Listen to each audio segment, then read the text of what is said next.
Nesta aula, vamos usar a equação empírica da dilatação linear para deduzir matematicamente as equações de dilatação superficial e volumétrica.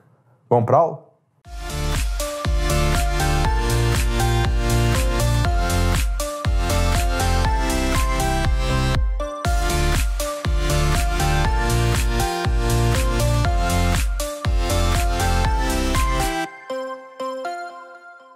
Na última aula, a gente estudou um pouquinho da equação de dilatação linear.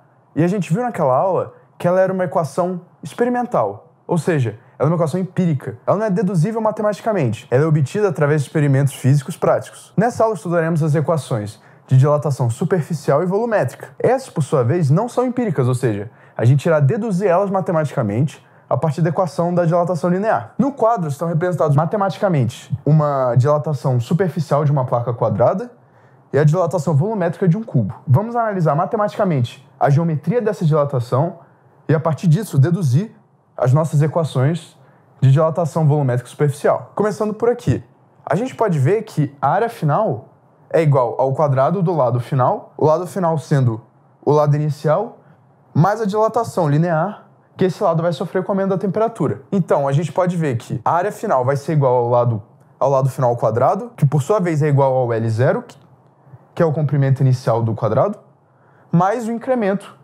da dilatação linear que veio do aumento da temperatura. Isso ao quadrado. Esse produto notável vai ser expandido aqui na linha de baixo. AF é igual a L0 ao quadrado mais 2 vezes L0 ΔL mais ΔL ao quadrado. Nessa parte, a gente vai fazer uma coisa que na física é muito comum, que se chama aproximação. Aqui a gente pode ver que ΔL ao quadrado é muito pequeno. Por quê?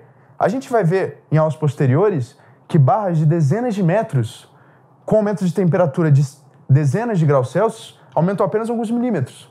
Então, a gente pode chegar à conclusão que o ΔL, em comparação ao comprimento inicial, é desprezível de pequeno. O ΔL ao quadrado, frente a L0 ao quadrado e L0 vezes ΔL, é um valor muito pequeno que pode ser desprezado para fins de equação. Então, na linha de baixo, ele não aparece mais. Vira AF igual a A0, pois L0 ao quadrado é A0, mais 2 vezes L0 vezes L0 alfa ΔT, que é a expressão para o ΔL, usando a equação de dilatação linear vista na última aula. Portanto, na linha de baixo, a gente vê que a gente vai passar o A0 diminuindo para lá, que vai nos resultar no ΔA, que vai ser o foco da nossa expressão, que a gente quer obter matematicamente, igual a L0 ao quadrado, da multiplicação dos dois L0s, vezes 2 vezes alfa, que vai ser a nossa constante, vezes o ΔT, que já estava previsto de aparecer na equação. Portanto, a gente obtém matematicamente que ΔA é igual a A0 vezes beta vezes ΔT. Olha que interessante. A nossa constante de dilatação superficial, que equivale ao alfa para a equação de dilatação linear, é o beta, que é obtido como 2α. Isso veio do desenvolvimento matemático da situação física. E isso é um procedimento que vai ser muito comum na física, especialmente em questões de vestibular. Portanto, a nossa equação para dilatação superficial, obtida matematicamente, será delta área igual a área zero, vezes beta, que é o coeficiente de dilatação superficial, que é igual a 2α, vezes o ΔT. Muito bem, vamos proceder de maneira semelhante com a dilatação volumétrica. Agora analisando o volume final e inicial, também de um ponto de vista geométrico. Como está aqui?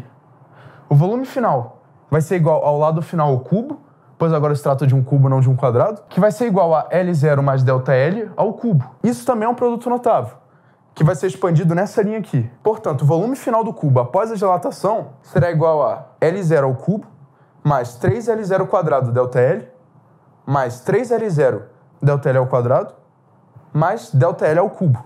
Agora, vamos proceder da mesma forma que procedemos com a dilatação superficial, ou seja, os termos onde aparece ΔL ao quadrado e ΔL ao cubo a gente vai desprezar, porque a gente sabe que potências de ΔL acima de 1 vão tomar valores desprezíveis frente ao volume inicial e ao termo cujo expoente de ΔL é 1. Então esses dois termos vão ser desprezados na nossa equação. Isso vai nos resultar em VF igual a V0 mais 3 vezes o L0 ao quadrado, que apareceu do produto notável, vezes L0 alfa ΔT, que é a expansão do ΔL de acordo com a expressão de dilatação linear vista na última aula. Portanto, passando o V0 diminuindo, assim como fizemos no caso da superfície, vai nos resultar em ΔV igual a V0 vezes 3α ΔT. Agora perceba, da mesma forma em que no caso da superfície, o beta, que seria o coeficiente de dilatação superficial, se igualou a 2α, que veio do desenvolvimento matemático da expressão, no caso do volume, o gama, que vai ser o nosso coeficiente de dilatação volumétrica, é igual a 3α, que vem também do desenvolvimento matemático da expressão da dilatação volumétrica do cubo. Portanto, podemos concluir que as equações de dilatação superficial e volumétrica vieram diretamente da equação de dilatação linear e, portanto, foram deduzidas de forma algébrica, partindo da análise geométrica das situações físicas. E isso vai ser muito útil na próxima aula, onde estudaremos dilatação de líquidos, que está intimamente relacionada à dilatação volumétrica e ao gama, que vai ser muito usado. Por hoje é só, pessoal. Muito obrigado.